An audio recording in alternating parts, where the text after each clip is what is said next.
ফলের রাজা আম। আর আম দিয়ে যে কত রকমের রান্না হয়, কি যে বলবো। আম দিয়ে তো আপনারা অনেক কিছু বানিয়েছেন, যেমন আমের চাটনি, আমের আচার, আমসত্ত্ব। তবে আম দিয়ে কখনো চিকেন বানিয়েছেন কি? যদি না বানিয়ে থাকেন তাহলে আজকের রেসিপিটা আপনার জন্য, ম্যাঙ্গো চিকেন কারি। তাহলে দেখা যাক আজকে কেমন করে বানাবো ম্যাঙ্গো চিকেন কারি। নিয়ে নিয়েছি এখানে হাফ কেজি মতো চিকেন।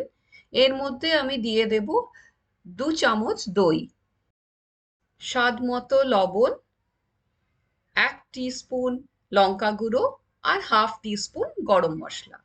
সব জিনিস দিয়ে ভালো করে চামচ দিয়ে মিশিয়ে নিয়ে 10 থেকে 15 মিনিট মতো ঢাকা দিয়ে সাইডে রাখবো। এবার দেখা যাক গ্রেভিটা বানানোর জন্য আমাদের কি কি দরকার। এখানে আমার লাগছে লঙ্কা গুঁড়ো, হলুদ গুঁড়ো, জিরে গুঁড়ো আর ধনে গুঁড়ো, 2টো টমেটো কুচিয়ে নিয়েছি, একটা বড় সাইজের পেঁয়াজ কুচি করে নিয়েছি, 1 টিস্পুন মতো আদা বাটা, 5 থেকে 6 কোয়া রসুন, অল্প মগজ, আর নিয়ে নিয়েছি একটা পাকা আম। কড়াইটা গ্যাসে চাপিয়ে দিয়েছি আর এর মধ্যে দিয়ে দিচ্ছি এখন আমি 2 থেকে 3 চামচ মতো সর্ষের তেল। তেলটা ভালো মতো গরম করে নিয়েছি আর এর মধ্যে দিয়ে দিচ্ছি আমি কুচনো পেঁয়াজ। পেঁয়াজটা দিয়ে 1-2 মিনিট মতো ফ্রাই করে নেব, একদম পুরো ব্রাউন করে ভাজবো না, হালকা করেই ভেজে নেব। আর ঢাকা দিয়ে 1 মিনিট মতো ভালো করে ভাজবো। 1 মিনিট মতো হয়ে গিয়েছে, ঢাকাটা সরিয়ে একটু নাড়িয়ে চাড়িয়ে নেব। পেঁয়াজটা মোটামুটি আমার রেডি হয়ে গিয়েছে। এবার এর মধ্যে দিয়ে দিচ্ছি আমি আদা বাটা আর কয়েক কোয়া রসুন। একটু নাড়িয়ে চাড়িয়ে নিয়ে এর মধ্যে দিয়ে দেব কুচনো টমেটো আর স্বাদ মতো লবণ। এবার আমি দিয়ে দিচ্ছি এর মধ্যে 1 টিস্পুন জিরা গুঁড়ো, 1 টিস্পুন ধনে গুঁড়ো, হাফ টিস্পুন লঙ্কা গুঁড়ো, হাফ টিস্পুন হলুদ গুঁড়ো, আর 2 থেকে 3 চামচ মতো মগজ। ভালো করে একবার নাড়িয়ে চাড়িয়ে নিচ্ছি আর এরপরে ঢাকা দিয়ে 1 থেকে 2 মিনিট মতো মশলাটা ভেজে নেব। তবে খেয়াল রাখবেন, ঢাকা দিয়ে কিন্তু ভুলে যাবেন না, একটু উঠিয়ে মাঝে মাঝে চেক করতে হবে, না হলে কিন্তু মশলাটা পুড়ে যাবে। মনে হচ্ছে একটু জল লাগবে, তাই একটু জল দিয়ে নাড়িয়ে চাড়িয়ে আবার ঢাকা দিয়ে 1-2 মিনিট মতো মশলাটাকে ভেজে নিচ্ছি। টমেটোগুলো মোটামুটি নরম হয়ে গিয়েছে।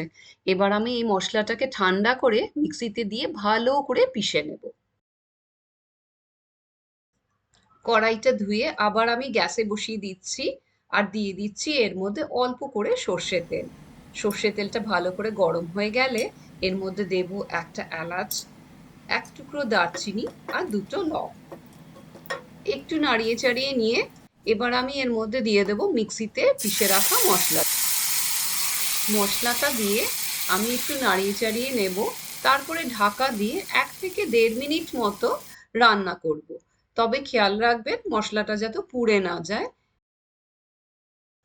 যদি দেখেন যে সাইডে থেকে অল্প অল্প করে তেল ছাড়তে শুরু করেছে, তাহলে বুঝবেন যে মশলাটা মোটামুটি করে আমাদের রেডি হয়ে এসছে। এবার আমি এর মধ্যে দিয়ে দিচ্ছি আমাদের ম্যারিনেট করা চিকেন। চিকেনটা দিয়ে খুব ভালো করে নাড়াতে থাকতে হবে। গ্যাসটা কিন্তু অবশ্যই কম আঁচেই রাখবেন, যেহেতু ম্যারিনেশনের সময় আমরা দইটা ইউজ করেছি। কন্টিনিউয়াসলি না নাড়ালে কিন্তু দইটা ছেড়ে যেতে পারে, আর সেটা একটু দানা দানা মতো তরকারিতে হয়ে যাবে, সেটা খুব একটা ভালো লাগবে না। সেই জন্য চিকেনটা খুব ভালো করে নাড়াতে থাকবেন, তাহলে কিন্তু গ্রেভিটা স্মুথ থাকবে। ঢাকা দিয়ে দিচ্ছি আর চিকেনটা 5-7 মিনিট মতো সেদ্ধ হতে দেব। ঢাকাটা উঠিয়ে মাঝে মাঝে একটু চেক করে নেব। মনে হচ্ছে এখানে অল্প করে জল লাগবে, তাই মিক্সিটা ধুয়ে সেই মশলার জলটা এর মধ্যে দিয়ে দিচ্ছি। চিকেনটা সেদ্ধ না হওয়া অবধি ঢাকা দিয়ে ভালো করে এই 5-7 মিনিট মতো রান্না করে নেব। চিকেনটা ফুটতে শুরু করেছে। এবার আমি এর মধ্যে দিয়ে দেব একটা গোটা পাকা আমের পিউরে। আমি এখানে একটাই পাকা আম ইউজ করেছি। ভালো করে মিশিয়ে নিয়ে চিকেনটা আমি আরো 1-2 মিনিট মতো ফুটিয়ে নেব। এবার লাস্টে আমি দিয়ে দিচ্ছি 2 থেকে 3 চামচ মতো ফ্রেশ ক্রিম। এটা কিন্তু পিওরলি অপশনাল, তবে ইউজ করলে গ্রেভিটাতে খুব সুন্দর একটা ক্রিমি টেক্সচার আসে। আমার ম্যাঙ্গো চিকেন কারি কিন্তু একদম রেডি। এবার গরম গরম সার্ভ করার আগে ওপর থেকে ছড়িয়ে দিচ্ছি অল্প করে ধনেপাতা। রেসিপিটা ট্রাই করে দেখবেন, গরম ভাতের সাথে কিন্তু দারুণ লাগে খেতে।